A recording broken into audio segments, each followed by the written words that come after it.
Doncs passo a presentar,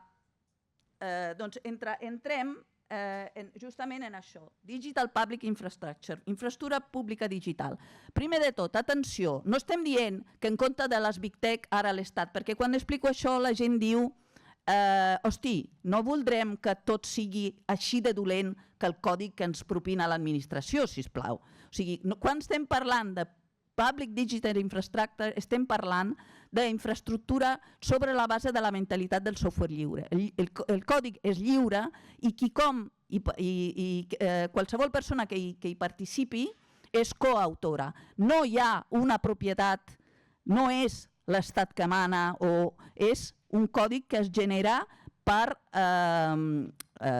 mèrit i per la contribució per mantenir aquest codi. O sigui, no és un codi de l'Estat, no és un codi del privat i a la vegada és tot això. És un codi de l'Estat i dels privats i dels contribuïdors individuals. En aquest sentit, no estem plantejant un sistema hiperliberista a les Big Tech tot obert o un tema supercentralitzat tipus xinès o rus. Doncs el primer ponent, a veure, d'acord, doncs portarem dos exemples, el d'Índia i el d'Alemanya. En el mig una pausa. Arvind Gupta, que és el proper ponent, és cofundador i director de la Fundació Índia Digital i és membre fundador d'eSpirit, on ha jugat un paper clau en la configuració de la infraestructura pública digital d'Índia. Es diu l'Indian Stack. L'Indian Stack representa una innovació digital molt important. És una infraestructura pública que ha transformat radicalment l'accés al servei digital de milions de persones a la Índia. És pionera, comença el 2009 i utilitza només arquitectura oberta, modular i interoperable, completament en software lliure, basada en el principi de sobirania tecnològica, ha permès implementar coses com la identificació digital, sistema de pagament instantani, seguretat de dades i portabilitat de dades. No estem d'acord amb tot el disseny, és un disseny d'estat, crec que no entenem la complexitat d'Índia, per la qual cosa tampoc podem jutjar completament, però el que més us volem traslladar i per això que us portem aquest exemple és sobretot que es pot modular una grandíssima infraestructura en una població molt gran utilitzant, fent dret digital des del disseny, utilitzant software lliure, utilitzant interoperabilitat, etc. I li hem demanat de treballar sobretot en aquests temes. Naturalment hi ha problemes, no volem idealitzar ni ser complacent i esperem que sigui interessant i podem parlar de tot això. Ara passo a l'anglès. Hi, Dr. Gupta. Thank you very much for being here with us. So we would like you to explain to us why you choose such a big infrastructure that serves such a big population is on free software, interoperable, etc., etc. And thank you very much, and the floor is yours. Thanks. Gracias, Simona and the team por invitarme for the conference hoy. Buenos días. Estoy en Nueva Delhi in India. Now I will speak in English. I know un poco español. So gracias, thank you. Being a professor of digital, I'm joining via digital media. So I know a lot of you are present physically. So I'm just going to talk what Simona has explained to you in her opening remarks prior to my panel discussion, my keynote speech. As I said, my name is Arvind Gupta. I'm the head of the Digital India Foundation. I'm a professor of digital data and digital economy. And why we chose this approach lies in the word that I'm using. India in 2014 decided to use technology for the purpose of society. And when I say that, it's very important to note that we believe in solving for the bottom of the pyramid. And what we realized globally, all the private platforms that were available to be used for solving for the bottom of the pyramid did not apply to the bottom of the pyramid. They were meant to be top down. Means if you see a pyramid of wealth, they would, a expensive phone is required with doing everything online. And the approach of technology was, and which Silicon Valley, a world that I am very familiar with. I lived there for 15 years, and I actually have probably co-founded many technologies that you use today, is always intended to start with the top.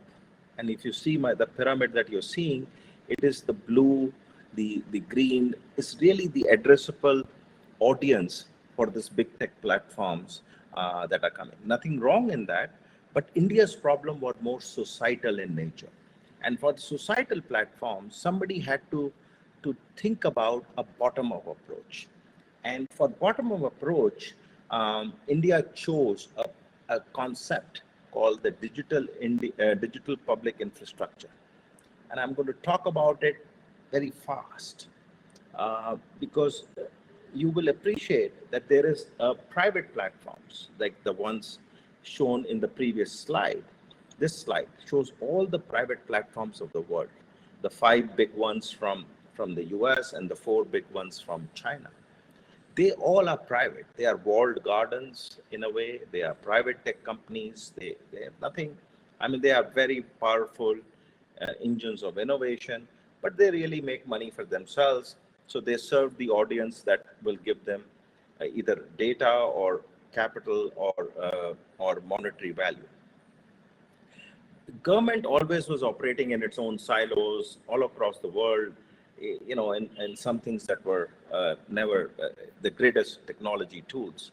Digital public infrastructure is a combining approach, which says let's take the best of the private talent and have an approach as a public good to marry the two and create interoperable, open, standards-based national digital infrastructure, which then can be used by businesses, by government, and by the larger community to democratize the common infrastructure. And that can be leveraged by everybody to build on top of it. And that is digital public infrastructure. Best in class, interoperable, open, modular, privacy by design, and making it non-rent seeking. Non-rent seeking is a very important concept, which basically means is this is infrastructure available to everybody to be used. It's not free. Nothing. All free things are not good, and but it is non-rent seeking, means it will gather that much of revenue that makes it sustainable, and that's a very important aspect of it. And with this infrastructure being open and available to everybody, made sure that, as I said, you had use cases in the government, and I will explain some to you in the community and for businesses and startups. Let's take that approach further. Let's talk about India Stack that Simona introduced to you. India Stack is a 5-layer architecture, which is the identity, a paperless layer, which is used for KYC, a payments layer, UPI, a transaction layer, I'll talk about what that means, and a consent layer for data consent. Now, India is a large country. India is 1.4 billion people. We have, about 1.3 billion people enrolled in the identity system, a digital identity system. But this was never always the case. It was in 2014 when we realized that, we had many people with many forms of identity, 400 million people, and 800 million people had no form of identity. So we needed a universal identity. We chose a digital form of identity. We had a service delivery system which was broken, and I'll talk about that. We had almost 50% of our population without access to banking. We had paper-based KYC checks. We wanted to make it digital. And and cash was a very dominant form of transactions. This was the challenges we faced. India is as large in diversity as Europe or in Africa. 1.4 billion people, 22 official languages, 700 additional languages that we have, which are dialects of, somewhere cousins and dialects of this 22 official languages, and very diverse. So, and a very diverse income brackets, diverse age groups and literacy levels. Keeping all of this in mind, and that's why India Stack becomes an interesting role model, because it presents as diverse an approach that as you require. So what did we do? We first, as I said, gave every Indian a universal digital identity, and that is now seeded across all databases, all systems. On top of that, we built the KYC layer, the paperless layer, the second layer of our India Stack. Now, paperless layer is very, very important. What it enables is KYC checks at a much lower cost. A KYC is know your customer. If you do it using pen, paper, or any other form of technology, it costs in India in those times used to cost $15 to $20. In the US, it costs anywhere from $20 to $50. In Europe, probably about 15 euros plus or minus. But that's very expensive. And that's one of the reasons that the banking still remains very elusive for the poor. Because to recover this cost, and plus other operating costs beyond that, the banks ask you either to maintain a minimum balance, or they will have a host of restrictions on who can be banked. So to get rid of all those problems, India said the KYC check is going to be done digitally. And we did both policy changes as well as made this DPI, the India Stack, available to all banks in India, so they can enroll their customers digitally.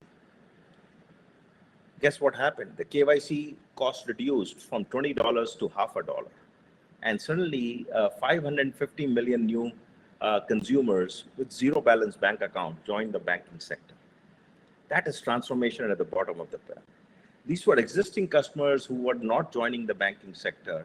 There was no democratization of banking. There was no financial inclusion because the banks required a minimum account balance. And because of use of technology, that went away. And today, almost 550 million people have access to a bank account. That's 100% banking at a household level in India. So you almost have 2 bank accounts per household in India, and that's a very commendable thing. And that got enabled by the use of this digital public infrastructure that we are talking about. Let's go further. What was the original intent of the government to build India Stack? As I said, there are various stakeholders. The first example I gave was banking, but the second stakeholder is the government. The government built this at a cost of about $2-3 billion, but we have ended up saving about $50 billion. In what? India still gives out a lot of welfare, a lot of social programs, social safety programs to women, to children, to men, to farmers, a lot of subsidies for benefits for various things. And we realized that it was plagued with dead people, with ghosts, with duplicates, with all sorts of problems. I mean, they were, by seeding a single digital identity into all the schemes and all the government databases, we eliminated about, and you will be surprised, about 100 million fakes and ghosts. We had one government department which was paying payroll to 40,000 extra ghost employees. So all that got disappeared, and the money got transferred directly, not in a form of cash, but in the form of bank transfers directly into those 550 million bank accounts, again, bottom of the pyramid. So we solved 2 problems, gave them access to banking, but also now the money from the government which was coming their way as their rightful welfare, now landed up directly in their bank accounts. So the bank accounts were getting on-ramp of money coming in. So this has been a big success. It's a World Bank case study. Every single consumer citizen of India, if he or she is enrolled in a government scheme, now money comes directly into the bank accounts. We have removed all middlemen. It's digital enrollment into the schemes. So if let's say a girl child turns 16 and there is a scheme for that, all she puts her an identity number. We check her eligibility for a welfare scheme, and if she's eligible, she will get enrolled, and there is no middleman involved. So a lot of middlemen got eliminated. No cash, so that itself removes corruption, and then finally money gets transferred directly into your bank account. And a lot of studies have shown that this targeting of benefits is really something that has helped women and the marginalized side of society, because they can now use the money that it comes their way. Cheapest data cost in India. We are the country from, in 10 years, we have become, again, because of the one single big impetus in this has been digital KYC. The digital KYC cost has, again, as I said, reduced from $20 to less than half a dollar. The third part of the India stack. The third part of the India stack is the payments layer. You must have heard this somewhere or the other, the unified payments interface. The unified payment interface is the world's biggest real-time payment system. Launched in 2016, in less than 9 years, it has become the biggest real-time payment processor in the world. 52% of real-time transactions happen on UPI, the Unified Payments Interface, as we speak. Now, why this is transformational? Because this has saved all the startups, the government, the consumer, the merchants. There is no more, and remember, this is built on top of digital public infrastructure. So built as a digital public infrastructure. So means UPI itself is not a business. Many other businesses, startups, when they want to do payment processing, they come via UPI. It's a common network that connects all banks. So a WhatsApp Pay, a Google Pay, Amazon Pay, they all use UPI as the backbone. It is the SMTP for payments, for those who are technically oriented. And this is now used by over 200 banks, every bank in India. There are 40 private application partners. Each of these application partners have created from anywhere from $50 billion of their own market cap to $1 billion. So here you have democratized the payment industry by creating common infrastructure, which is the payment network. So instead of every bank every application or payment system trying to interface with all the 200 banks, you now have a common layer UPI, Unified Payment System, which then becomes available to all these applications on the top, all the banks. So you don't need to build individual bridges, and that's real use of the concept of standards and internet technology in India. And this is what actually, we know the two companies, the biggest payment systems in the world, the Visa and MasterCard have done for years. But in India, we chose to solve for it because we were not able, and the society didn't want to pay the 2%, 1 to 2% fees that all these large companies charge. And as you can see, in a very short span of time, not only have we created this 100 big unicorns, 50 of which are probably in the payment space or in the fintech space, but we have eliminated in India. We are perhaps one or two countries in the world which don't have a duopoly of Visa and MasterCard. You can see every other large economy has a duopoly of Visa and MasterCard. We have a very distributed system. Visa and MasterCard still operate, but it's not a duopoly, and we have an alternate to that. So that's how we have tackled that, Simona. And as I said, because of this common digital infrastructure, our startup ecosystem has really benefited because there is no rent seeking.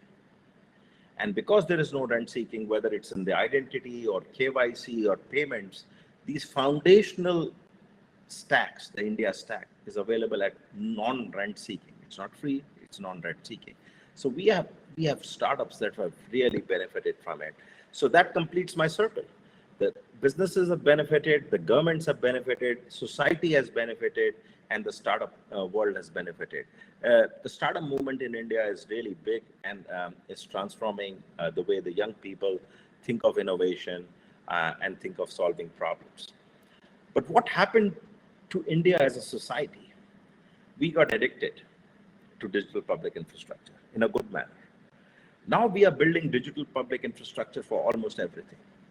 The unique digital identity, the interoperable payments, the digitally stored documents is what I have talked about. But the government is now having a faceless FRS system for travel. It's called DigiYatra. For e-commerce, it's ONDC. For health, it is a digital health ecosystem. For AI, for electronic toll collection, we are now building digital public infrastructure to solve for all societal problems. And it is available or becomes available for all three sections of society, which is basically the government, the businesses, and the community, larger community, and the businesses include startups. So that's the approach we are taking to solving some of the hard problems in India.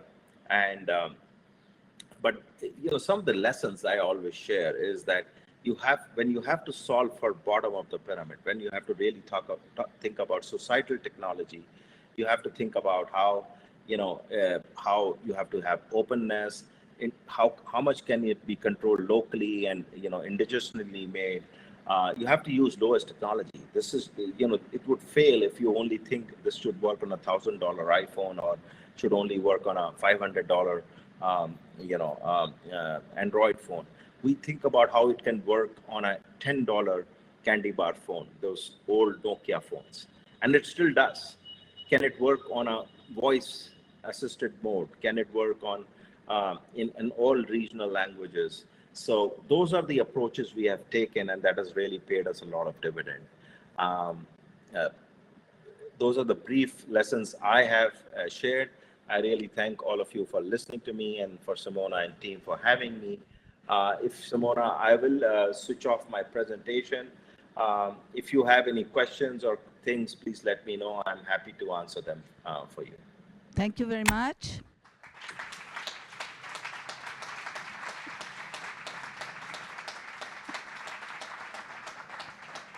I have some question, and I'm sure in the audience too.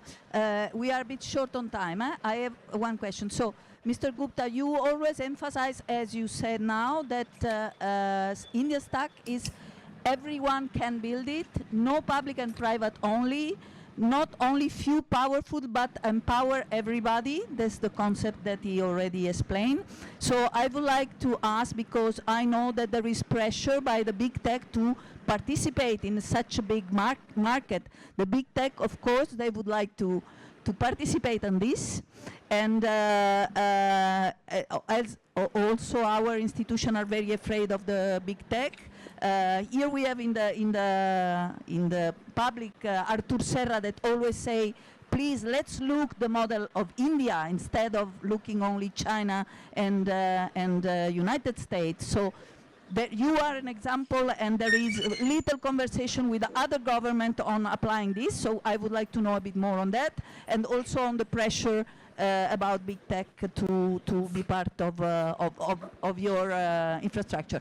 But now, since we are a bit short on time, I will also grab some questions from the audience. Por favor, can you help me with the microphone? Short. Dr. Gupta, my name is Wouter Tebbens, Free Knowledge Institute. It's really very interesting what you have been doing in India. We've also been in contact with people in Amsterdam about the backend protocol. I think that's part of your stack, right? So there's this interoperable network for commerce and transport and ride sharing and etc. Yeah, my question is a little bit in the line of what Simona said. How do you really make sure that this rent seeking does not take place? because that is the ultimate enemy in this case.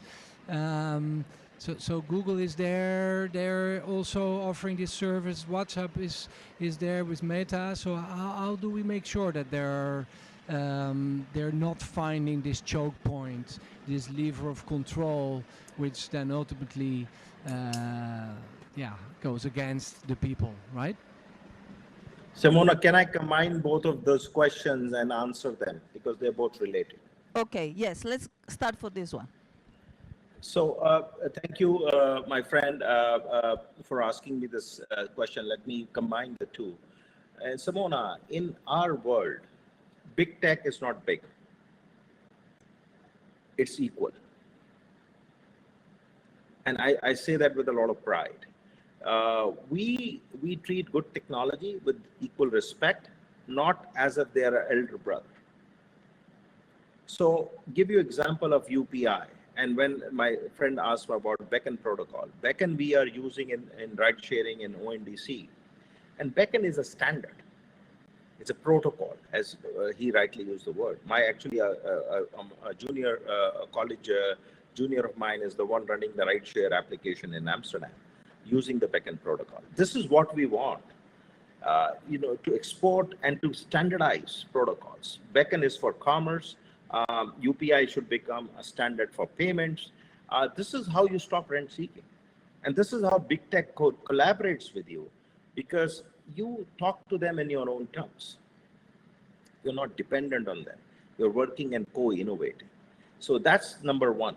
Number two is, I have to be very candid. We have found the US big technology, I'm going to stop using the word big tech, the private platforms from US, more open because they have, if they don't benefit in the payment side, they are benefiting on the infrastructure side. So they are more open to collaborate with you. Some parts of the business like Google Cloud will collaborate with us, maybe not some other part of Google. So we are also picking and choosing the partners we want from the technology world.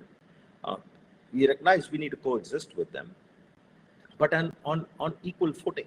Not they are big and we are the small players. So that's a very important thing, and it gives the technological sovereignty back in your hand. And the second thing is, we chose in India, and I have to say it with a pinch of salt, that we chose in India to stay away from the Chinese. We don't have any Chinese platforms operating in India. And that is for last 6 to 7 years, we banned all Chinese technology in India because of nothing was free actually, right? I mean, you know the concept. Whenever the product is free, you are the product. Well, it does apply to technology companies coming out of the US, but at least you have some control, some governance. But from China, there was a lot of surveillance, and we share a big border with China. So Chinese we banned. We partnered with technology companies from Silicon Valley and the US to operate on equal footing under our laws, our governance, and our privacy frameworks. And I think that's a very important lesson. And they are the ones who are benefiting the most now in collaborating with our India stack, because they also appreciate this. In fact, Google went to the extent of offering DPI, digital public infrastructure in a box, for a lot of African countries. So you can see the collaboration is helping them also. That, I think, answers the question. The rent seeking will only reduce if you have something to hold on to yourself. Otherwise, you're dependent. If you don't have the third option, my professor used to tell me, do you have the third option? If you don't have the third option, then you are always dependent on 1 and 2, which is a duopoly in the tech world. I hope our politician heard you in some point. Lot of question more.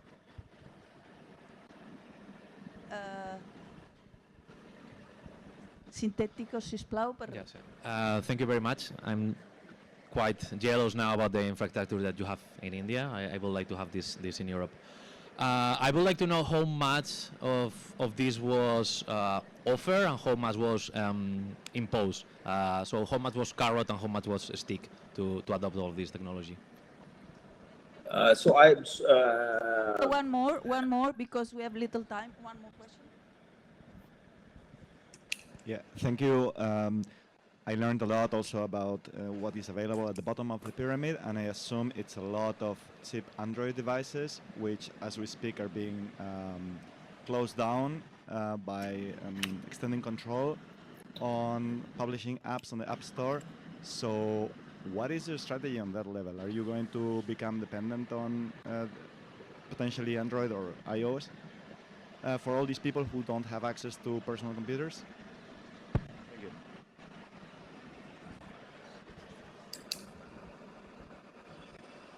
Okay, my friend who asked me this question about carrot or stick, neither. We think you need a carrot or stick when the government thinks they are the big brother, and the population does not understand anything which is beneficial to them. I think we have to change that approach first. I'm a technologist, I'm a computer scientist, but I've been in government long enough disrupting governments.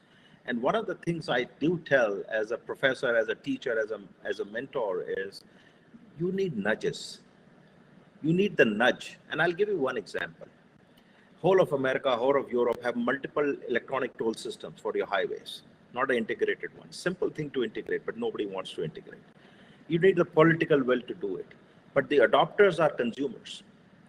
In India, 98% of vehicles today on the roads are using electronic toll tags.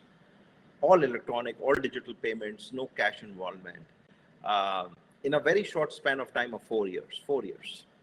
And that's, I'm talking about millions and millions, bigger than Europe, okay? But the adoption happened from consumers. There was no carrot, there was no stick. There was just a nudge. And nudge theory is something that we have to understand. Consumers understand that if you wait on the manual toll bridge, toll gate for more than 10 minutes, which is a long line. So we built 11 booths are electronic, digital only, and the 12th was manual. And the debating there was 15 to 20 minutes. You're burning more gas, more petrol, more diesel, and that's expensive for you. They themselves got, and then the small entrepreneur is actually sitting in a kiosk, ready to enroll you in less than a minute. So you actually go back, you reverse your car, you go to that gentleman or that lady and enroll yourself and go to electronic toll booth, save yourself 15 minutes of waiting time, each toll booth, and gas and petrol. Both sides of the equation solved. Availability, demand, and supply. But what did it create? The nudge is the one that we did it. And so please implement changes with nudge theory rather than a carrot and stick theory. That was first part. The second part is, I think you missed the second question, or the fourth question rather. You missed my presentation's aspect of assisted model. We are not dependent on Android or iOS. In fact, without even talking about Android is dependent on us. I say this, we are the largest Android users in the world. Of the 1.2 billion mobile phones in India, 96% are Android. Android wants to make features which are applicable in India. We are the largest market. So, but it's not, it is our tools will work on any phone. Not even a smartphone are required. And I explained that. And we have assisted modules. We have actually about 300,000 assisted centers where you can come and do transactions. So those are the village level entrepreneurs, both small entrepreneurs where people who don't understand digital literacy, they walk in and they say, we want to do this digital payment, we want to enroll in this, we want to do that. These are trusted partners who we have enabled. So if tomorrow somebody comes and says, we are going to do this and that, and we're going to walk away, I think they're more than welcome to do that. They'll be destroying themselves. I know a couple of companies which have done that to India in the past and they've destroyed themselves. So it is not a dependence, it's co-innovation. Simona, I think I have answered your questions. If there is any other thing, feel free for them to, I've shown my presentation and the last slide had my email, they can write to me. In the interest of time, I really thank you for having me today, for listening to me in English. I un poco hablo español, so I cannot speak a lot of Spanish. I'm learning Spanish, and maybe this time I will speak in Espanol. Thank you very much, Dr. Gupta. Thank you. Was very, very useful. Thank you.